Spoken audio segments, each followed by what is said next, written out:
Charleston's slave markets handled thousands of transactions every year. Yet in 1843, something happened that froze even the most hardened traders in their tracks.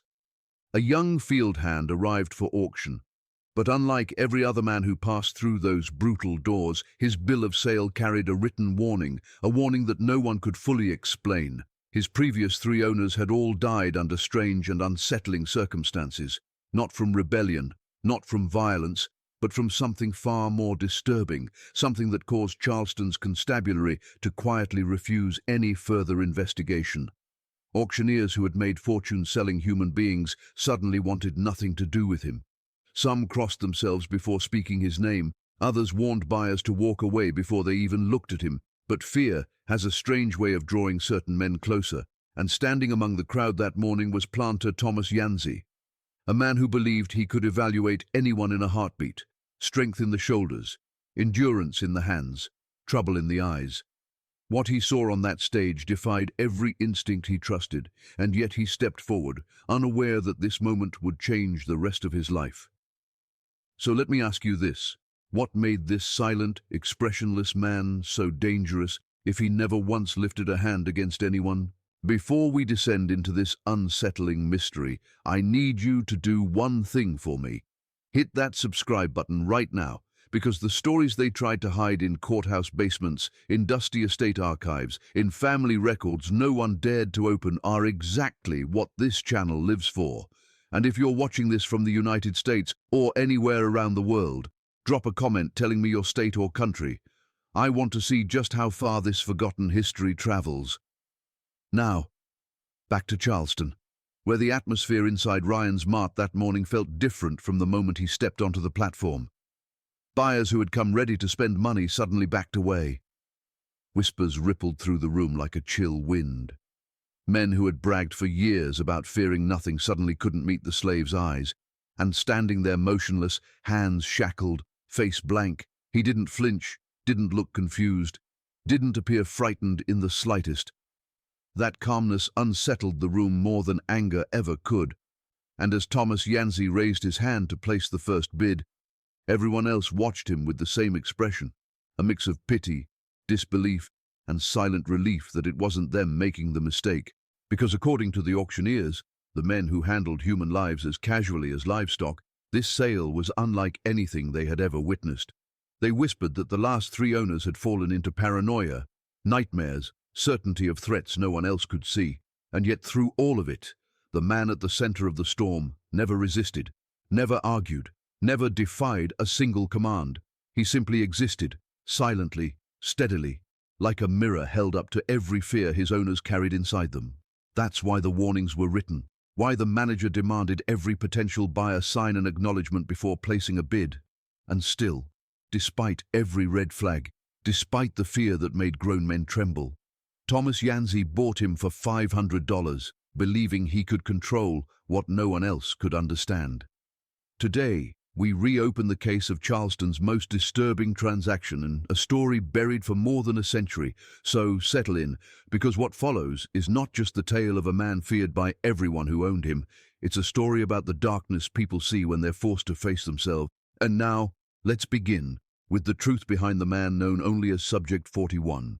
Charleston in 1843 was a city built on rice, cotton, and the relentless buying and selling of human beings. The docks bustled with ships, the markets choked with traders, and in the center of this machinery stood Ryan's Mart, one of the busiest and most profitable slave auction houses in the entire South. March was always its peak season. Planters rushed in before the spring planting, desperate for what they called prime field hands. Men in their 20s with strong backs, calloused hands, and bodies capable of enduring 12-hour days in flooded rice fields.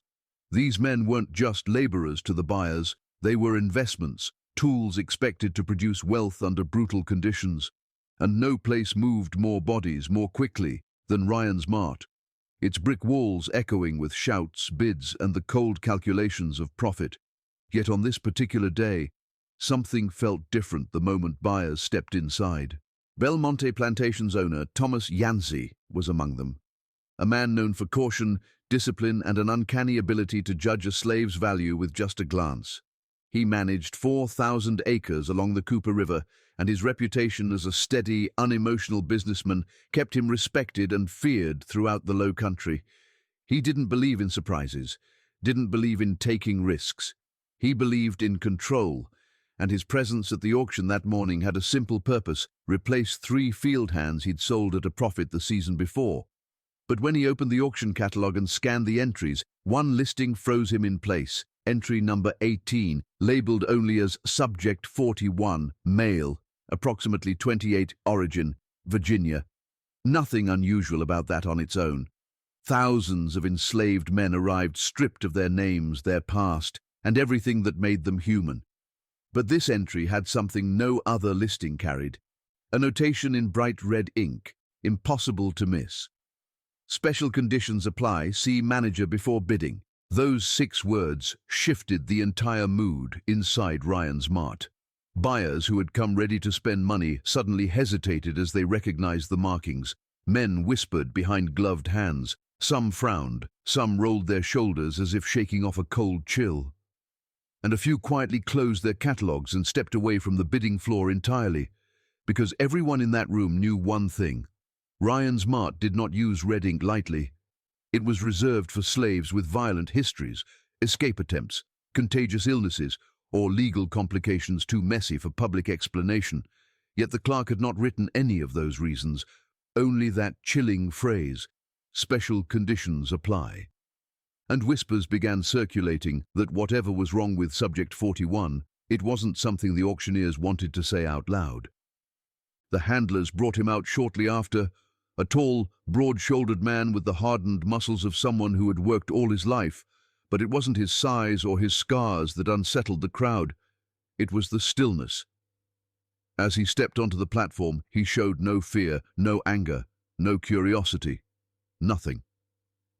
His eyes moved across the room with calm, quiet detachment, and buyers who prided themselves on reading human nature suddenly couldn't read anything at all. A few men took one look at him, then backed away from the railing, whispering that no profit was worth this kind of risk.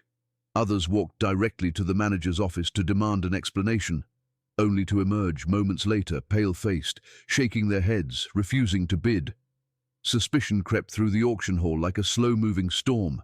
Something was wrong, terribly wrong, and yet, against that growing sense of dread, Thomas Yancey found himself stepping closer, feeling the weight of silence settle over the room, as Subject 41 waited, motionless, for someone brave enough or foolish enough to claim him. The auction room at Ryan's mart felt charged the moment Subject 41 stepped onto the platform. The thick scent of sweat, damp wool coats, and old pine boards hung heavy in the air. Chains clinked softly with every movement. The auctioneer's voice, normally booming with confidence, cracked ever so slightly as he introduced the lot. Buyers shifted restlessly, boots scraping against brick floors, murmurs rippling through the room like uneasy waves.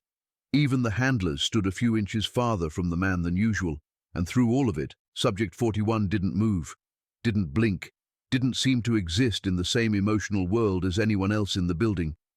He simply stood there with the stillness of a man who had nothing left to lose, or nothing left to fear.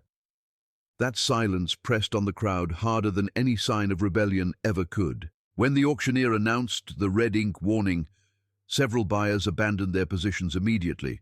One man muttered a prayer, another shook his head and said, "Not worth it. Not today."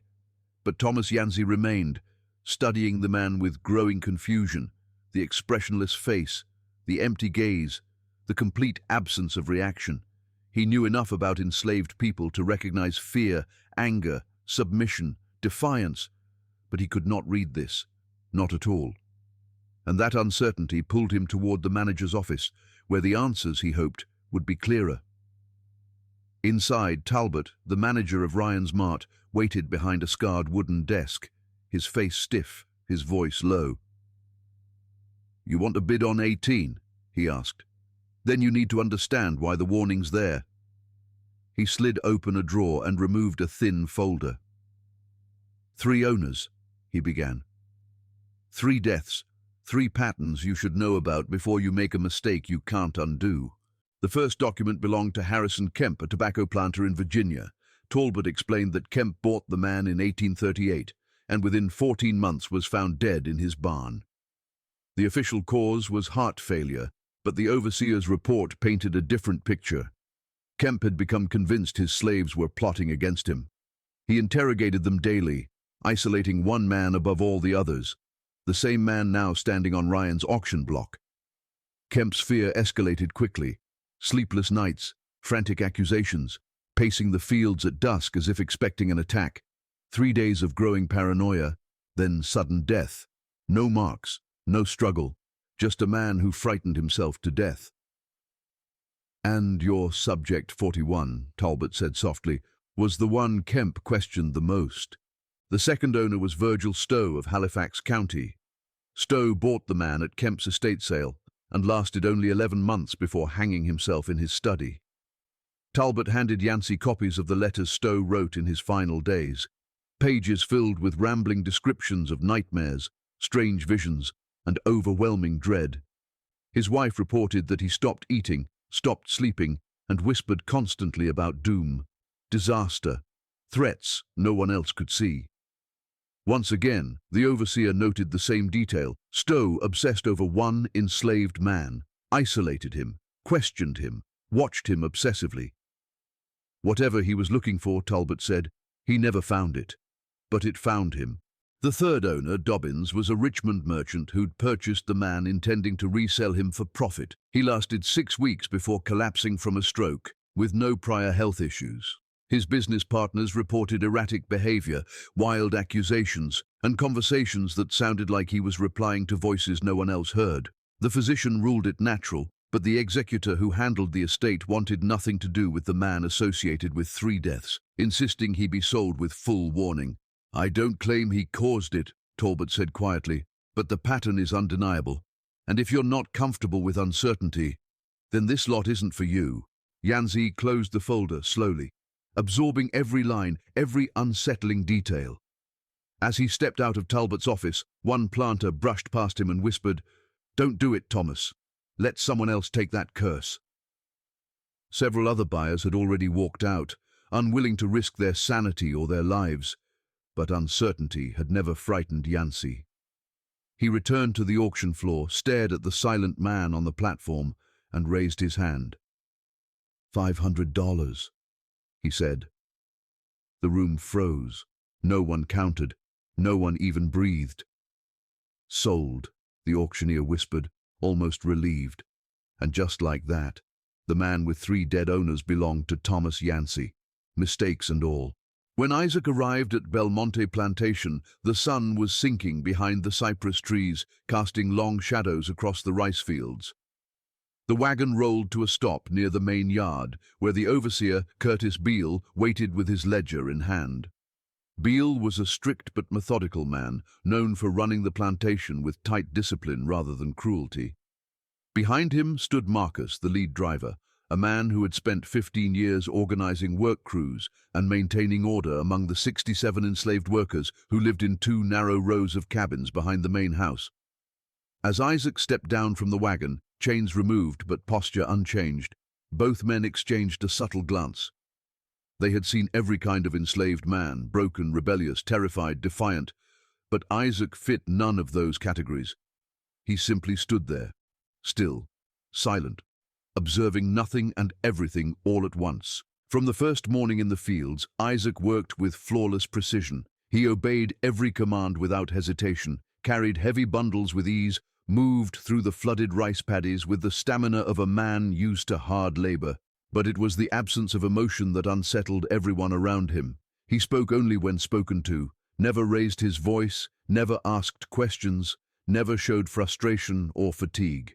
During meal breaks, while the other workers gathered in small clusters to talk or rest together, Isaac sat alone at the edge of the clearing, eating in total silence, eyes fixed not on the ground but on some distant point only he could see.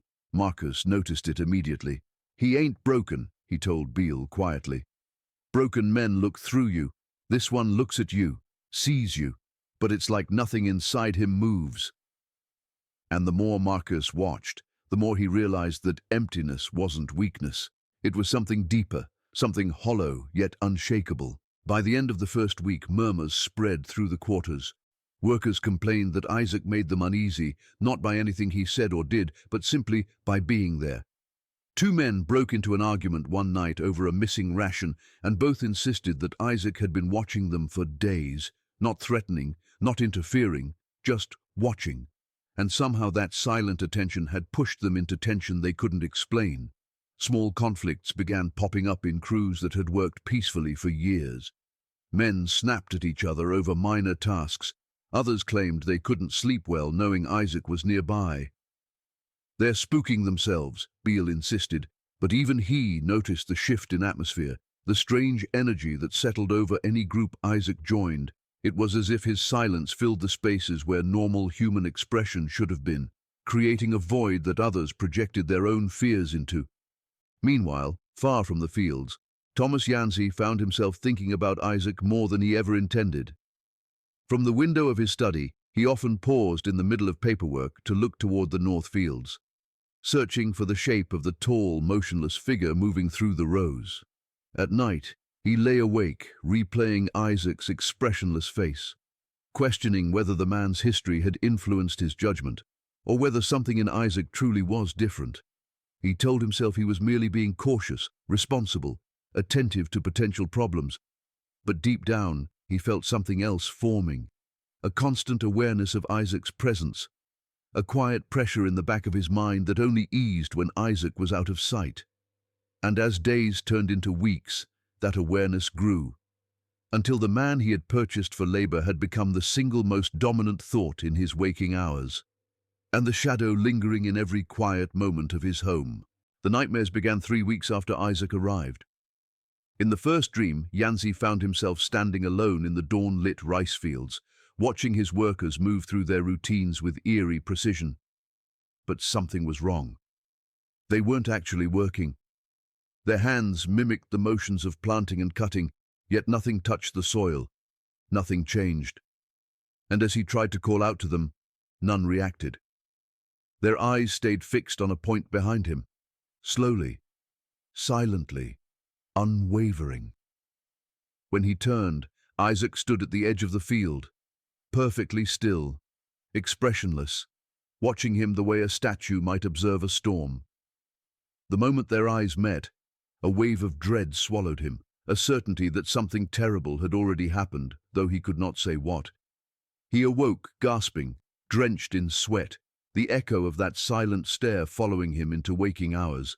And from that night on, the dreams returned again and again, each one darker than the last. By late April, the nightmares came every night, leaving Yancey exhausted, irritable, and unable to focus on anything but the man he had brought into his fields. In desperation, he began keeping a journal, hoping that writing down his observations might anchor him in reason.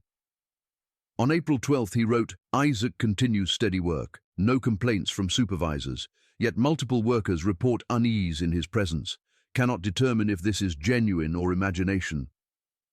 2 weeks later, on April 28th, the tone had changed. "Another night of dreams I cannot fully remember, only a sense of danger. Wife asked if I was unwell, noticed my hands shaking at breakfast, saw Isaac today, felt he was waiting for something, cannot say what, but certainty was absolute." His words, once precise and balanced, grew scattered, fragmented, laced with fear he struggled to justify. And outside the journal, the plantation itself began to reflect the same unraveling. Across Belmonte, tension thickened like approaching storm clouds. The river team reported sudden arguments and restless nights. Several workers claimed they woke feeling watched, even when they found no one near their cabins. Supervisors dismissed it as superstition, but the unease spread crew to crew day by day. In hushed conversations behind the sheds, some workers whispered that Isaac carried a curse. Others said he brought bad spirits, but most agreed on one thing: his silence was not natural. Meanwhile, Marcus and Curtis Beale began observing changes not only in the workers, but in Yancey himself. The planter rode out to the fields more than ever, sometimes visiting the same crew 3 times a day, always positioning himself where he could watch Isaac from a distance. Beale pulled Marcus aside and muttered, "The boss is torturing himself with this, and we both know it." Marcus only shook his head, replying, "Isaac isn't the one changing, it's everyone else." And just when the plantation thought it had seen the worst of it, the nightmares, the tension, the quiet unraveling of order, just when we thought we'd seen it all, the horror intensifies. If you're still with this story, make sure you like, share, and subscribe, because the deeper we go, the stranger this mystery becomes. And what happens next would push even the most rational man to the edge of his mind. As Belmonte Plantation spiraled toward fear no one could name, and no one could escape. By early May, Yancey could no longer ignore the strain tightening around Belmonte. The workers were anxious, supervisors frustrated, and he himself was unraveling under the weight of sleepless nights and intrusive dread. So he made a decision that shocked even Curtis Beale. He would sell Isaac at a loss to a Savannah trader named Rufus Tate. Tate was known throughout the region as a man who handled complicated property, slaves with legal troubles, behavioral issues, or histories no ordinary buyer wanted to touch. When Tate arrived, he studied Isaac carefully, checked his teeth, examined his build, asked a few questions, all while Isaac stood in that same blank stillness that had haunted everyone on the plantation. Tate's brow furrowed as he circled him, and finally he asked Yancey, "Why are you letting him go so cheap?" Yancey offered the safest lie he could think of. "He's causing trouble among my workers. Small disruptions. Nothing I can prove in court." Tate didn't fully believe him. That much was clear. But profit called louder than caution, and he agreed to take Isaac for $300. 2 hours later, the wagon rattled down Belmonte's main road. Isaac seated in the back, expression unchanged, and as the trees swallowed the cart from view, Yancey felt a flicker of relief, the first in months. But it did not last. Exactly 3 days later, a private courier arrived at the plantation carrying a letter with trembling handwriting. It was from Tate, and the moment Yancey unfolded it, he knew something had gone terribly wrong. Tate wrote that the very first night he couldn't sleep, jolting awake, convinced someone was in his house. He inspected every room, every door, every window, finding nothing, yet the certainty of danger wrapped around him like a cold hand. The second night, he didn't sleep at all. Each time he closed his eyes, he saw disaster, fire, flood, theft, ruin, threats he couldn't name but couldn't dismiss. He paced the floors until dawn, heart racing, mind spiraling into fear. Tate also described the other enslaved men he had placed with Isaac. "They huddled together in one corner of the quarters," he wrote, "as far away from him as the walls allowed. They say he stood all night staring at nothing, not asleep, not awake, just motionless." Tate confronted Isaac the next morning, asked if he was ill or troubled, and Isaac responded in the same flat tone he used for everyone. "Yes, sir, I am well." That answer, simple, calm, empty, shattered Tate's last bit of composure. The letter grew more frantic as it went on. "It's not what he does," Tate wrote. "It's what happens to us when we try to understand what he is." And with that confession, Tate ended the letter with an ultimatum. He was returning Isaac immediately without asking for repayment, and wanted nothing further to do with him. Within the hour, the wagon reappeared at Belmonte. The driver practically shoved Isaac off the cart, refusing to meet his eyes. Curtis Beale approached Yancey with a shaken expression. "Sir, what should we do with him?" Yancey didn't hesitate. "Put him in the isolation shed. Lock it. No contact with anyone." And so Isaac, silent, obedient, and somehow more terrifying for both, was led into the small, windowless building reserved for punishment and separation.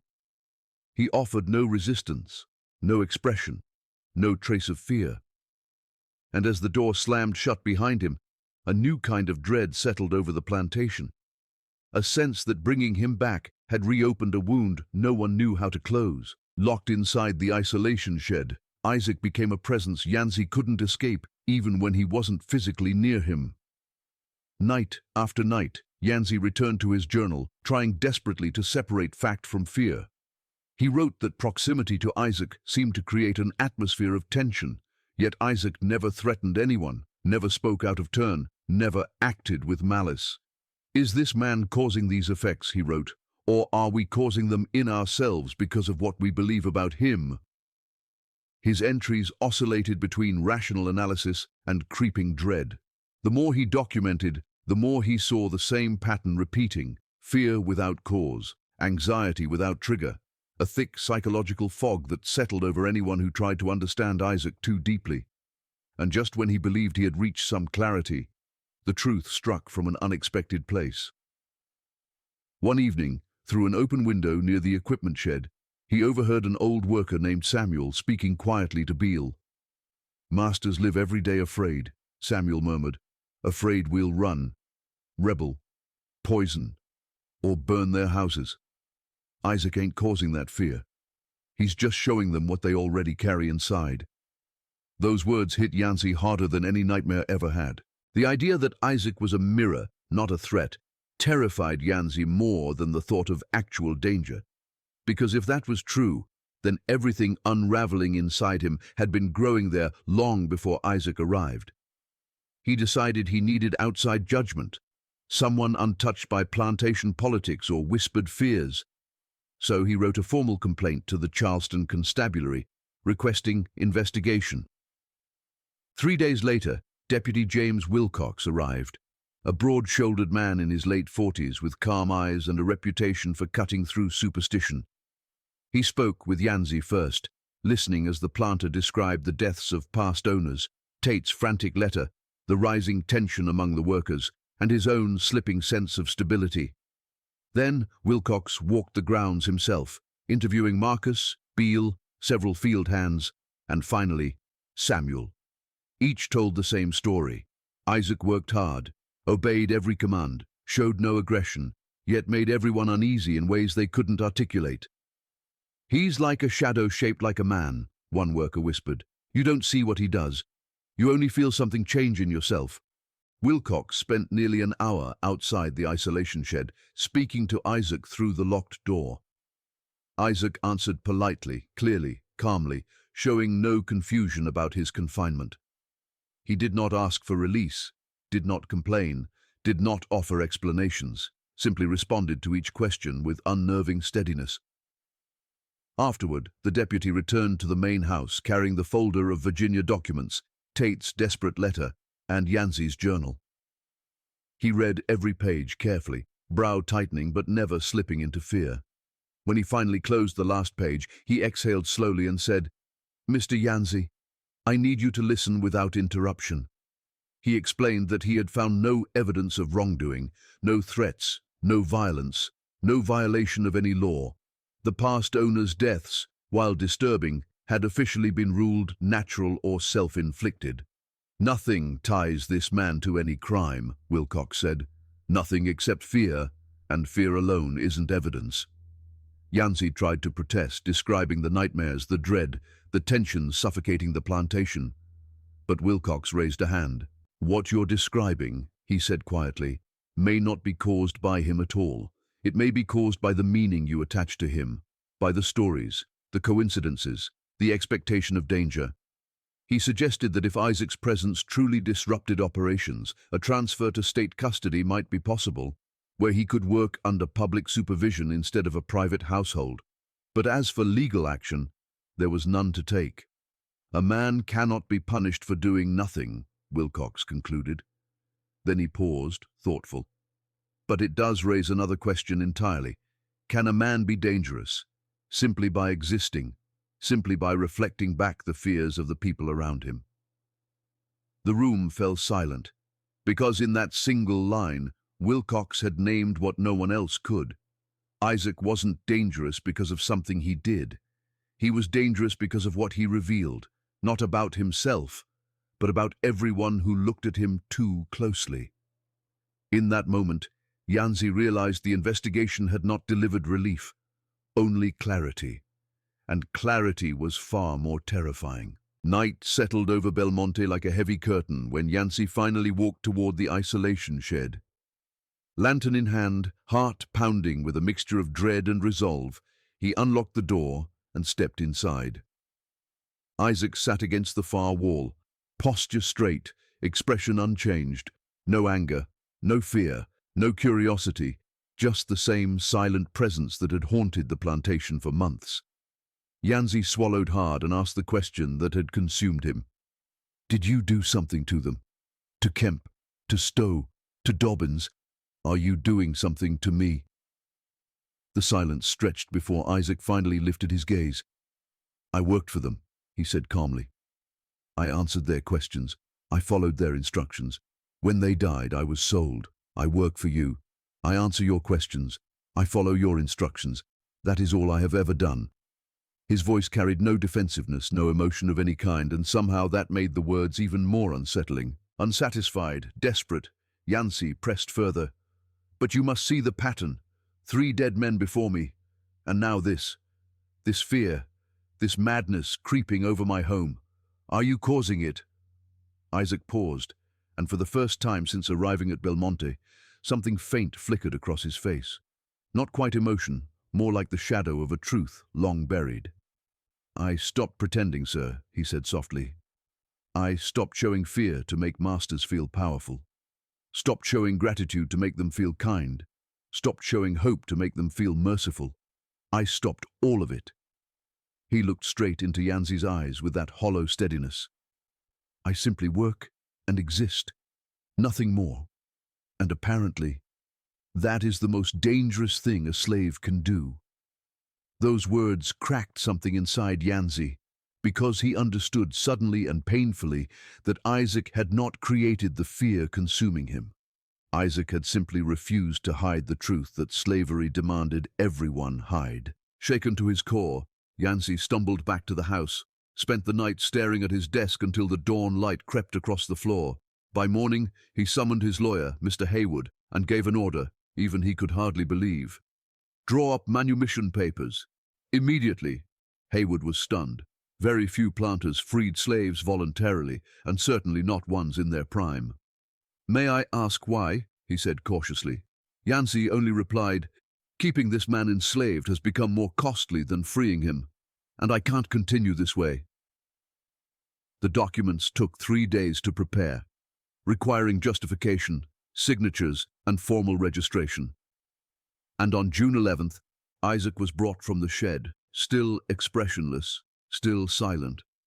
Yancey handed him the papers and $20, legal proof of freedom and the means to leave the state within 90 days. Isaac accepted the papers gently, folded them once, then met Yancey's gaze with that same empty, unsettling calm he had carried since the first day. Thank you for my freedom, sir, he said quietly. Then he asked a single question, the only question he had ever initiated himself. Do you think you'll sleep better now? The words hit Yancey harder than any accusation, because he didn't know the answer. Isaac turned and walked down the plantation road without another sound, disappearing into the pine trees as a free man, carrying nothing but silence, $20, and the truth that had broken every man who tried to understand him. Isaac vanished from Belmonte's road with the same quiet presence he had carried throughout his life. Within days, Charleston port records noted a freedman purchasing passage to Boston under the name Isaac Freeman, or Freedman, depending on the handwriting. After that, the official trail ends, but scattered references appear like faint echoes across the Northeast. A newspaper in Philadelphia mentioned a silent laborer dismissed because his demeanor unsettled the household. A letter printed in an abolitionist paper described a freedman in New York who worked tirelessly, yet revealed nothing of himself. The writer claimed, "His crime appears to be that he refuses to reassure us. None of these accounts can be definitively tied to Isaac. Yet each feels like the shadow of a man who survived by giving the world nothing it expected, nothing it could manipulate, nothing it could comfort itself with."